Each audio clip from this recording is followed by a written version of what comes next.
जो है काफी तेज होगा, तो अब तक क्या अपडेट है सर आईएमडी की तरफ से? जो बिपरजॉय साइक्लोन ऑलरेडी अरेबियन सी में है, वो नॉर्दर्ली डायरेक्शन में बढ़ता गया है।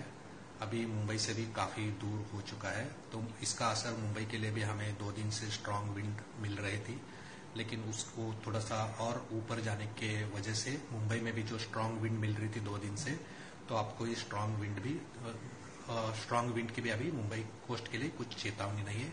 और जो अभी साइक्लोन है पोरबंदर से 300 किलोमीटर दूर है, और वो साइक्लोन कराची और मांडवी के बीच में 15 तारीख को आफ्टरनून में लैंडफॉल होने की संभावना है।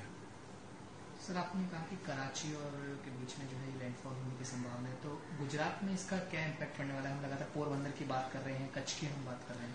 तो जो कच्छ सौराष्ट्र है, वहाँ के बहुत सारे जिले में भारी वर्षा की भी संभावना है। ये साइक्लोन की वजह से आने वाले 2-3 दिन में वहाँ भारी वर्षा की भी संभावना है। सर कब तक जो है रेनफॉल चलेगा, इसका इम्पैक्ट है कौन सी डेट तक रहने वाला है इन सारे एरियाज में? अभी वो जो लैंडफॉल होने वाला है वो 15 तारीख को आफ्टरनून में लैंडफॉल होने की संभावना है, और उसके बाद 24 घंटे में उसका इम्पैक्ट धीरे धीरे खत्म हो जाएगा। सर बिपरजॉय साइक्लोन के अलावा अगर हम मानसून की बात करें, तो मुंबई की बात करें, तो किस तरह से इस बार जो है मानसून रहने वाला है? क्या अब तक आईएमडीज जो है सजेस्ट कर रहे हैं मानसून के?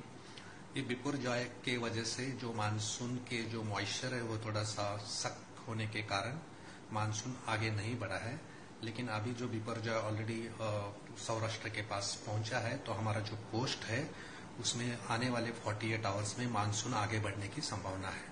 सर आप कह रहे हैं कि लगातार जो है बिपरजॉय से 13 से लेकर 15 तक जो है उसका इम्पैक्ट कम हुआ है, तो क्या रीजंस क्या बता सकते हैं क्यों इसका इम्पैक्ट जो है जैसे मूव कर रहा है बिपरजॉय साइक्लोन, तो इम्पैक्ट क्यों इसका कम होते जा रहा है? जब भी साइक्लोन फॉर्मेशन होता है तो हमें पता चलता है वो साइक्लोन है, सीवियर साइक्लोन है, वेरी सीवियर साइक्लोन है, एक्सट्रीमली सीवियर साइक्लोन है। उसके जो ऑब्जर्वेशन आते हैं उसके हमें पता चलता है कि ये एक्सट्रीमली सीवियर साइक्लोन 2 दिन पहले था। अभी वेरी सीवियर साइक्लोन बन के साइक्लोनिक स्टॉर्म बन के वहाँ गुजरात कोस्ट में वो 15 तारीख के बाद हिट हो जाएगा।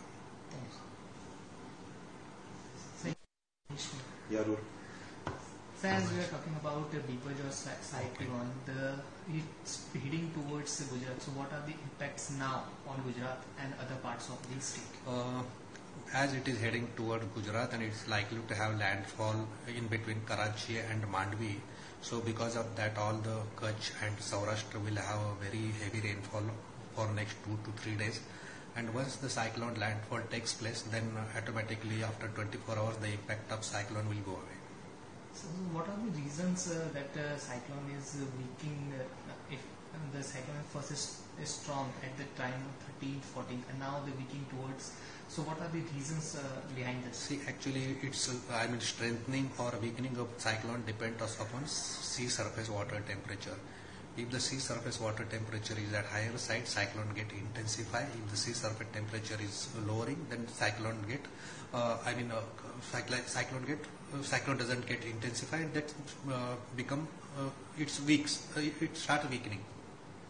So if we are talking about monsoon in Mumbai and Maharashtra, so what in this year, what are the stages of monsoon, and is the monsoon is heavy or low? What do you say on this? See, we have predicted monsoon as a normal monsoon for country as a whole, and monsoon has arrived till Ratnagiri, and we are expecting that during next 2 to 3 days, monsoon will further advance in rest of the Maharashtra.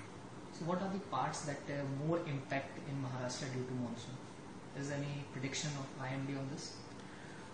IMD has already predicted it will have a normal monsoon only in the month of June.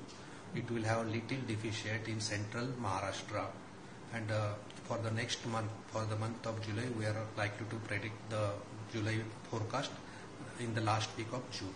Thank you, sir.